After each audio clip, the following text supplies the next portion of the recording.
El desarrollo del capitalismo en América Latina por Agustín Cueva. Sobre Agustín Cueva. Nació en Ibarra, Ecuador en 1937 y murió en Quito, Ecuador en 1992. Fue un sociólogo ecuatoriano cuyo compromiso con las causas libertarias hicieron de él una referencia indispensable para el estudio del pensamiento social en el continente. En 1967, Cueva fundó la Escuela de Sociología de la Universidad Central del Ecuador, de la cual fue director. A continuación, capítulo 1, las estructuras precapitalistas, antesala del subdesarrollo. El origen del subdesarrollo de América Latina tiene como antecedente una debilidad inicial, la cual hizo posible abusar de sus naciones. Esto ocurrió cuando la burguesía con poder se aprovechó de territorios económicamente débiles con ayuda de mecanismos básicos de explotación y dominación, por lo que se puede considerar a la debilidad inicial como una herencia colonial. La incorporación de América Latina al sistema capitalista mundial en su etapa imperialista, que corresponde a finales del siglo XIX, ocurre sobre la matriz de un sistema económico-social preexistente, con modelo en el capitalismo europeo y norteamericano. Por otro lado, una causa directa del subdesarrollo es la acumulación originaria, tema que va de la mano con la desacumulación originaria. En otras palabras, en un rincón tenemos la acumulación sin precedentes de uno de los polos del sistema, es decir, de Europa, y en otro la desacumulación sin precedentes de otro de los extremos, es decir, América Latina. Según Marx, esto ocurrió porque el excedente económico producido en América Latina no llegaba a transformarse en capital en su interior, solo se lograba en el exterior. Luego, con la emancipación, culmina este proceso de acumulación y desacumulación, y a partir de aquí, la herencia colonial jugará un papel importante en la vida de las nuevas naciones. Cabe destacar que la emancipación de Latinoamérica requirió un gran gasto militar y una gran pérdida de vidas humanas, ambas causas de un desajuste del sistema económico preexistente. Este desajuste radica en el apego a las relaciones sociales de producción basadas en la esclavitud, lo que produjo en América Latina un bajo nivel de desarrollo de las fuerzas productivas. De ahí que en la primera etapa de vida independiente de estas naciones, este modo de producción de carácter precapitalista se fortaleció y en vez de disolver la propiedad feudal y su forma de producción esclavista, los reforzó. Podemos añadir que al momento de producirse la emancipación, el Estado confiscó las propiedades de los colonos para convertir estas tierras estatales en privadas. Estas propiedades fueron entregadas a una incipiente aristocracia terrateniente como fue el caso de Haití.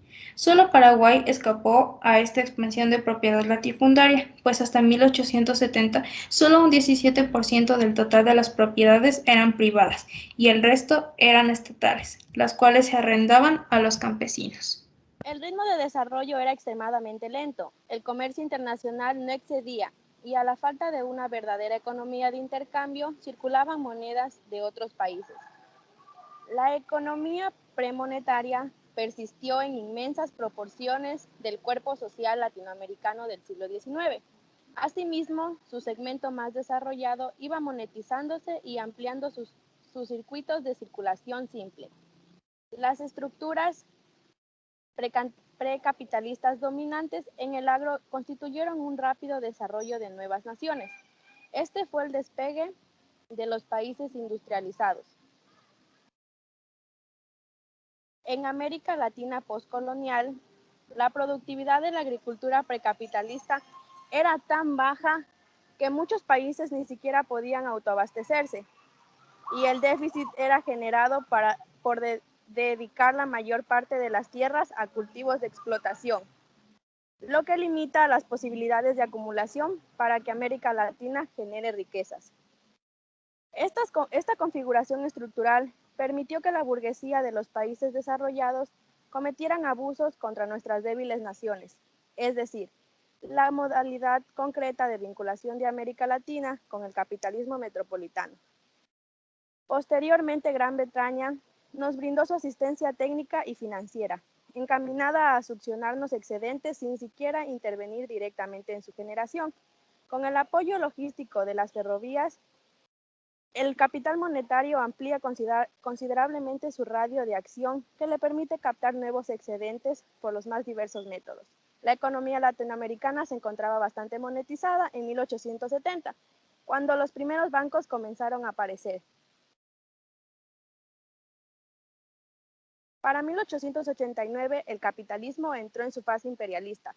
Las naciones se convirtieron en reales sociedades subdesarrolladas.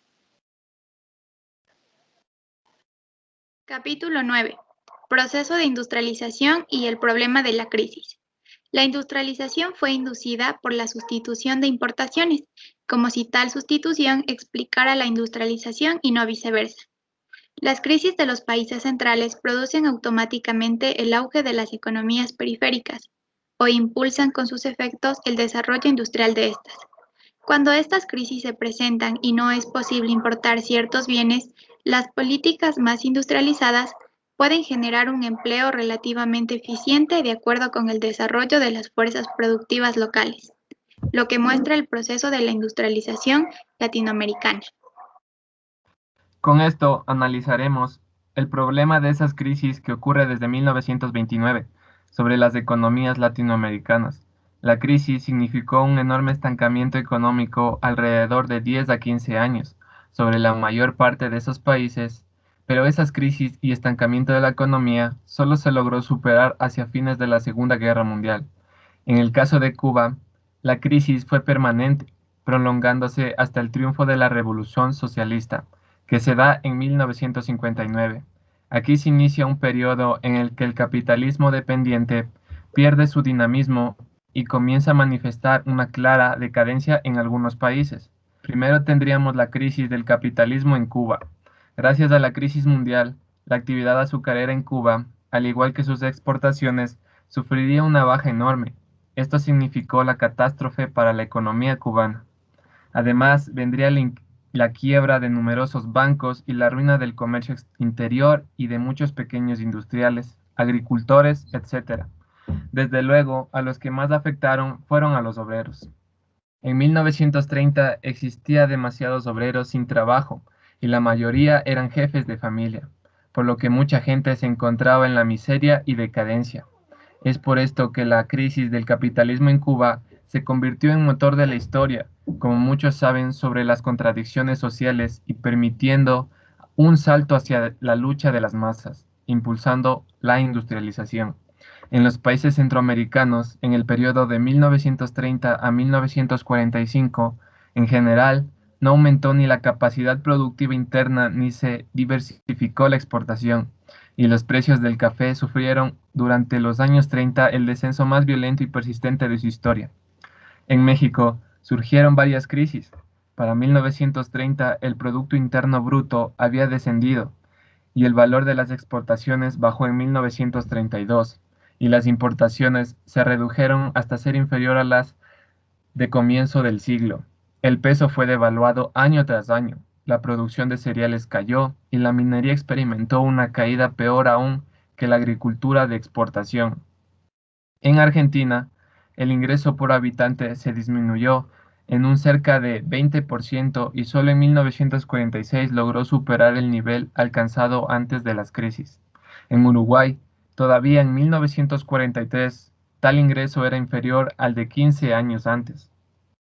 En Chile, en 1937, el Producto Interno Bruto aún no ha recuperado el nivel de 1929.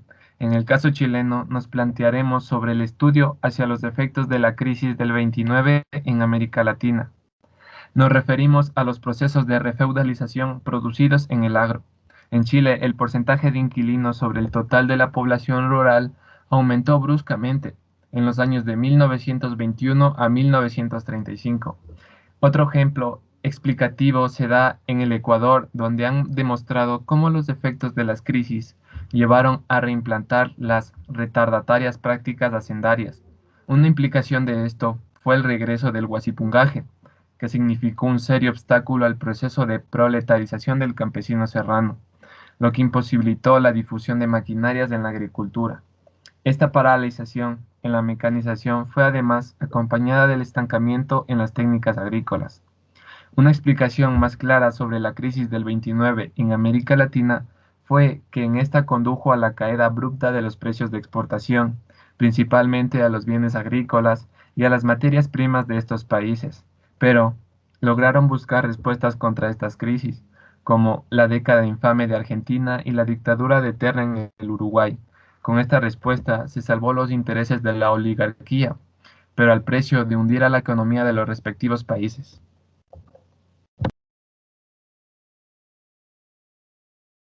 Ahora vamos a analizar el proceso de industrialización que se generó a base de estas crisis. En primer lugar, tenemos las tendencias generales del capitalismo, que es la transformación del costo de las crisis de las áreas metropolitanas a las áreas dependientes, y por definición este es el punto más vulnerable del sistema. Un acontecimiento como la Segunda Guerra Mundial provocó el auge de la economía norteamericana, cuya orientación bélica produjo efectos en su relación con la economía latinoamericana.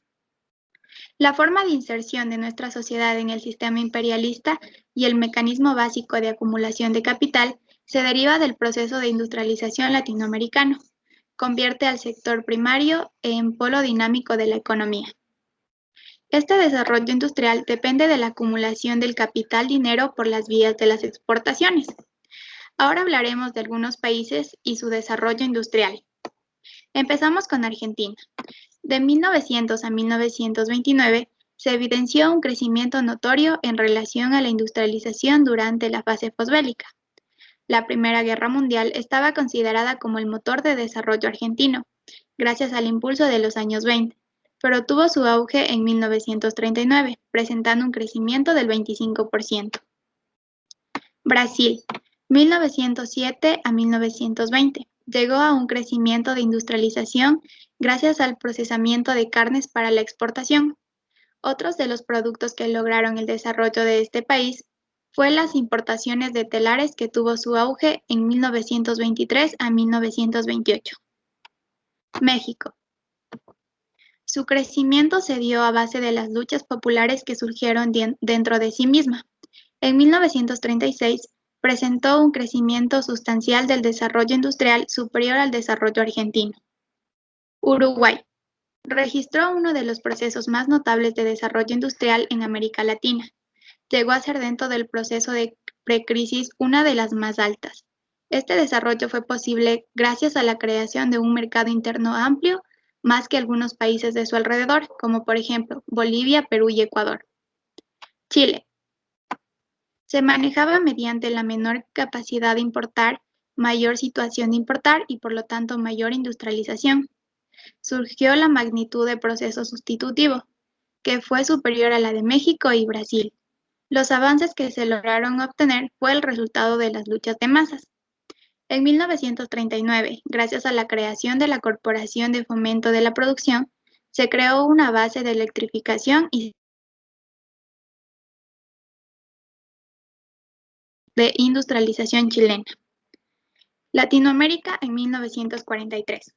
Este fue un periodo de recuperación de nuestra economía gracias al sector primario exportador, el cual permitió que se genere una recuperación eficaz y rápida de la economía.